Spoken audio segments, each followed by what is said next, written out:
Start किया जाए। हम लोग क्या पढ़ रहे हैं? फिजिक्स। और ये वीडियो क्लास जो है पीडीएफ क्लास 6 है, ए है, और ये तीसरा क्लास है। मोशन से स्टार्ट हुआ है। पिछले क्लास में हम लोग मेजरमेंट पढ़े थे, गति के बारे में चर्चा किए थे, हल्का फुल्का चर्चा किए थे। मोशन किसको कहेंगे, गति किसको कहेंगे? समय के साथ किसी स्थिर बिंदु के सापेक्ष किसी पिंड की स्थिति का निरंतर बदलना गति कहलाता है। ठीक ना? जैसे आप दौड़ रहे हैं, रेलगाड़ी प्लेटफॉर्म से जा रही है, तो आप उसको क्या कर रहे हैं? आप देख रहे हैं ट्रेन को, और ट्रेन जा रही है तो क्या दिखाई पड़ रहा है? वो गति में है कि विराम अवस्था में है? गति में जा रही है। तो किसके सापेक्ष गति में जा रही है? आपके सापेक्ष। आप प्लेटफॉर्म से देख रहे हैं उसको, तो आपके सापेक्ष किस में है? वो गति में है। लेकिन उसमें उस ट्रेन में बैठा व्यक्ति अपने सामने वाले सीट पर बैठे व्यक्ति को देख रहा है, तो व्यक्ति कैसे दिखाई पड़ेगा? विराम अवस्था में दिखाई पड़ेगा। किसके सापेक्ष? उसके सापेक्ष।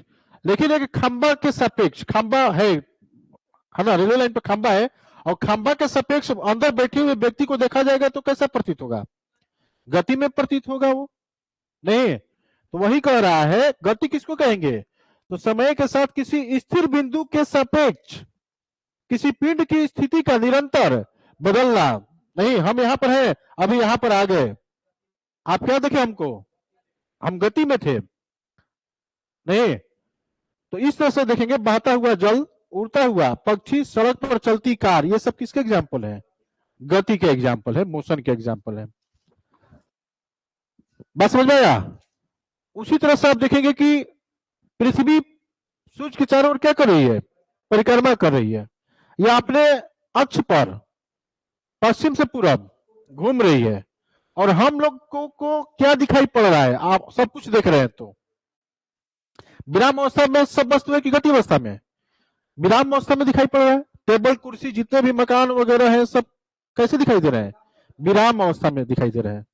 लेकिन यही चीज अंतरिक्ष से देखा जाए, इस पृथ्वी को, तो इस पर की जितनी भी वस्तुएं हैं वो किस अवस्था में दिखाई पड़ेंगे?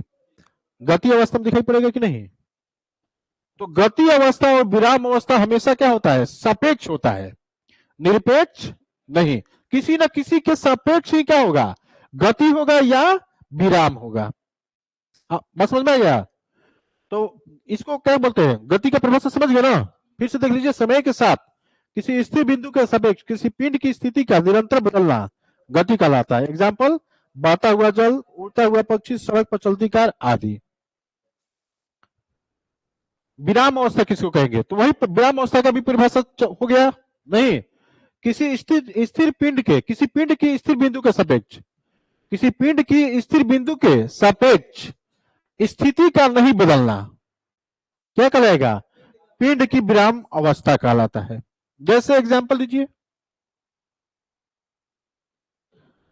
मैं ऐसे चल रहा हूं तो मैं कैसे दिखाई पड़ रहा हूं? गति अवस्था में। लेकिन मैं जब आप लोगों को देख रहा हूं तो विराम अवस्था में। नहीं, एक जगह पर क्या है? आप स्थिर है, चल नहीं रहे हैं। एक जगह पर क्या है? आप स्थिर है। ट्रेन का व्यक्ति, सामने वाले ट्रेन चल रही है, लेकिन उसमें बैठा व्यक्ति एक दूसरे को देख रहा है, तो किस अवस्था में दिखाई पड़ रहा है? विराम अवस्था में। यानी किसी पिंड के स्थिर बिंदु के सापेक्ष स्थिति का नहीं बदलना पिंड की क्या होगा? विराम अवस्था कहलाएगा। हम देख रहे तो आप विराम अवस्था में, आप देख रहे तो हम विराम अवस्था में है, खड़े है तो क्या है? विराम अवस्था में है। गाड़ी चल रही है तो गति अवस्था में है। नहीं, गाड़ी में बैठा व्यक्ति एक दूसरे को देख रहा है तो विराम अवस्था में वो है। ठीक ना? गति अवस्था और विराम अवस्था हमेशा क्या होता है? सापेक्षिक शब्द है, रिलेटिव शब्द है, निरपेक्ष नहीं। किसी न किसी के, है ना, थ्रू ही ये बातें होंगी।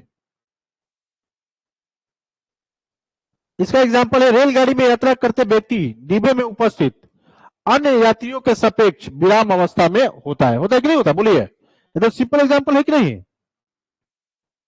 जबकि रेलगाड़ी के बाहर खड़े व्यक्ति या पेड़ खंभे आदि के सापेक्ष गति अवस्था में होता है। क्लियर? चलिए नेक्स्ट क्वेश्चन, डिस्टेंस